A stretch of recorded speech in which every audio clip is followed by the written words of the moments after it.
Hi, everyone. This is Phil Travis, and it's our final week here at SCF EUH 1000. It's week 7. This week we're going to be looking at the Middle Ages. And actually we're going to be, looking at all of the Middle Ages. The Middle Ages as a period is almost a 1,000-year period of history.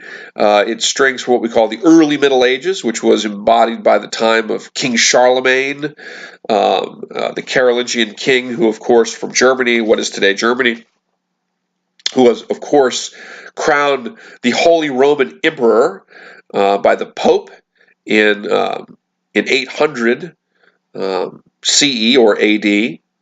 From King Charlemagne's reign during the early Middle Ages through the High Middle Ages, which is associated with the development of towns, of universities like Oxford, and with philosophies like scholasticism, architecture like Gothic architecture, as well as the development of what we kind of think in our head when we think about medieval armored knights and castles.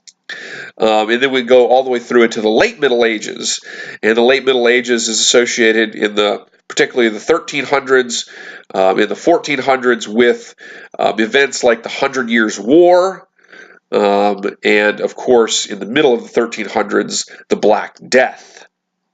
So we'll be reading chapters 9 and 10. Please also see the segments from last week's reading that deal with King Charlemagne and the Carolingians, as that is also relevant for this week. We have a discussion forum as usual this week. Our discussion forum is pretty in-depth, and I'll give you a hint. We have our final exam this week. It's just another test. The test deals with everything since the last test. It deals with everything since the last test, so several weeks. But because this was a 7-week class, I wanted to, I didn't want to be giving you too many tests. So because it's a 7-week class, we only had 2 tests in this class. And please use the study guide, as I've put a study guide up for you in order to really help you on the test. It's what everything for the test is drawn on, is off of that study guide. And I'll give you a hint.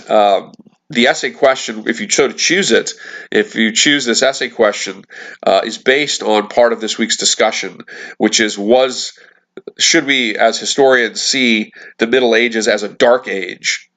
And I'll give you a hint, the answer is no. No, we shouldn't. Historians don't see it that way, because the idea that it was a dark age was an idea that was conveyed from people in the Renaissance, the rebirth period after the Middle Ages, and because of the ramifications of war and plague in the late Middle Ages, this tended to characterize how people in the Renaissance saw the Middle Ages. But the truth of the matter is that without the Middle Ages, the Renaissance would not have been possible. A majority of the documents, the old Roman era documents that middle-aged or Renaissance-aged individuals in the 1500s were working with, were actually preserved by courts like Charlemagne's court that copied down original Roman documents and preserved them for hundreds of years. Architecture was revolutionized during the Middle-aged period. Universities were developed during the Middle-aged period. Towns were developed during the Middle-aged period. The foundation of countries like modern England and the parliamentary system in England were established during the Middle Ages. And so in that respect, the Middle Ages is actually not a dark age. When you say something is a dark age, it implies that nothing of great significance happened. And that's not really true. The reality is that the Middle Ages made the Renaissance possible. So we'll be looking at the Middle Ages this week. That little bit that I just told you is basically the essay question for your exam. So hopefully everybody's watching this, and we'll use that to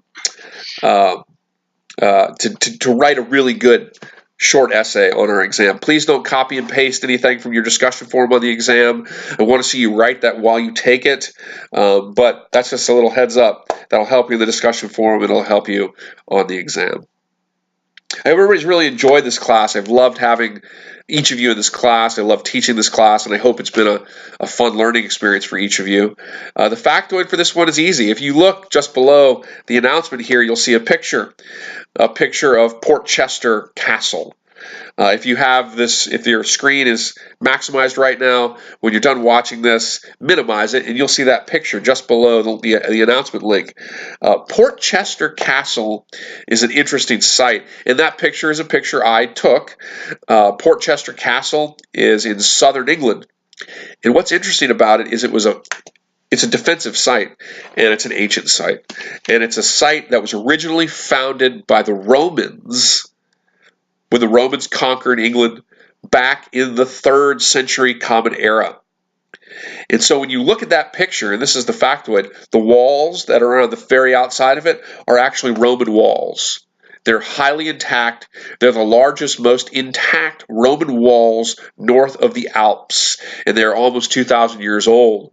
And over years, after the Romans, it became a Saxon fort, and after the Norman conquest, the main structures of the castle, like the big keep, which is what I'm on top of when I'm taking that picture, is constructed during the 11, 12, and 1300s, and it was a common residence for individuals like King John, who of course is associated with the signing of the Magna Carta, and also of course Richard II, a very significant castle, not only in the Middle Ages, but with roots all the way back to the Roman era.